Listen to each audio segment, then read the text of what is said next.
Entonces, ventajas y desventajas de las pruebas no paramétricas. Son súper comunes, hay un montón de bibliografía al respecto y eso es lindísimo. También hay bastante información de cómo utilizarla en R. Son apropiadas y se pueden utilizar para variables dependientes ordinales o de intervalos. Entonces le pregunto a Jorge Luis, ¿sabes qué es una variable ordinal? ¿Una qué, perdón? Y una variable ordinal. No, no sabría decirle. ¿Has llamado una vez al banco, Jorge? Sí.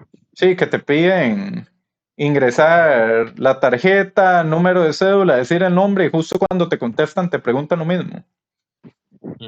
No, de la llamada al banco es porque al final te piden llenar una encuesta y es el 1 es el más bajo y 5 lo mejor.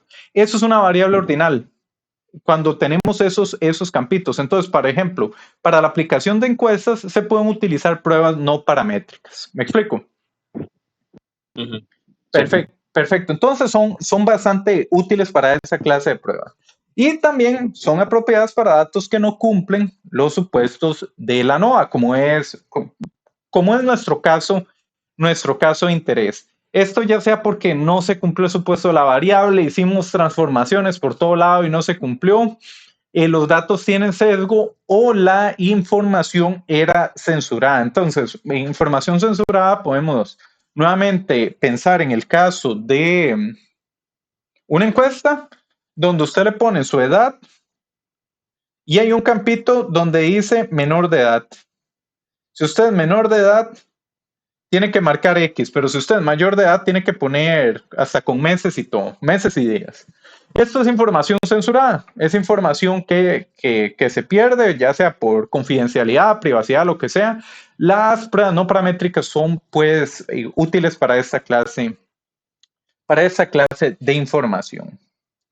Entonces, desventajas de las pruebas no paramétricas, ya que hablamos de las ventajas. Son de nombres y cuesta recordar los nombres. Entonces le pregunto a Juan José. Ahora, al iniciar la clase, dije el nombre de la prueba paramétrica que vamos a estar viendo. ¿Te acuerdas cuál era? No, tenía un nombre extraño. ¿Ves que sí cuesta? Entonces, esto es de verdad. Por los nombres cuesta recordarse. Es Kruskal-Wallis. Van a ver, está Whitney Mann. El análisis post-hoc lo hacemos con la prueba de Don. Tiene esto. Entonces, lo que tienen que buscar el concepto es pruebas no paramétricas. Entonces, cuesta recordarse los nombres. Dice, tiene limitaciones en las clases de experimentos que pueden aplicar.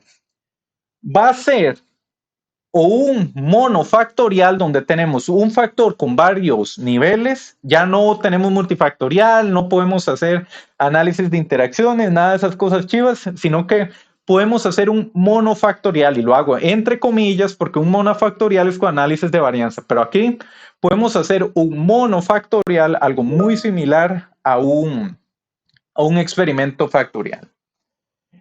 Y hay que tener cuidado con la bibliografía consultada con respecto a hipótesis y supuestos.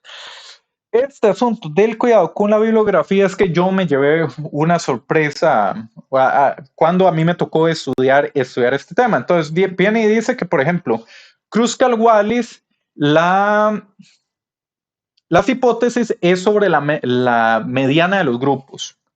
Y la bibliografía lo decía tal cual. Y resulta que eso no es así. La hipótesis es de la mediana de los grupos si verificamos tres supuestos de la prueba no paramétrica, que Kruskal-Wallis tiene tres supuestos ahí que ahora más adelante los comento. Pero si nosotros no verificamos esos tres supuestos, las hipótesis que se ponen a prueba a través de Kruskal-Wallis es sobre la probabilidad de que tomando muestras aleatorias pertenezcan al mismo rango. Entonces tenemos dos hipótesis diferentes. En resumen, si validamos supuestos, la hipótesis es sobre las medianas.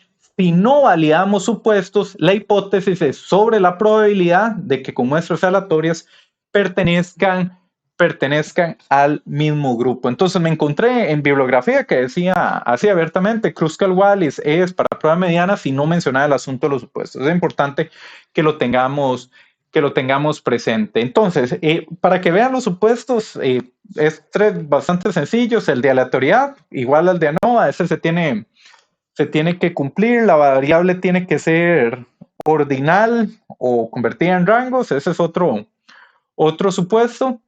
Y que las muestras son independientes. Dígase que no podemos hacer como los medicamentos donde tomamos una medida y luego después del medicamento. No se puede hacer así. Tienen que ser independientes. Pero eso nada más para que lo tengan presente por ahí.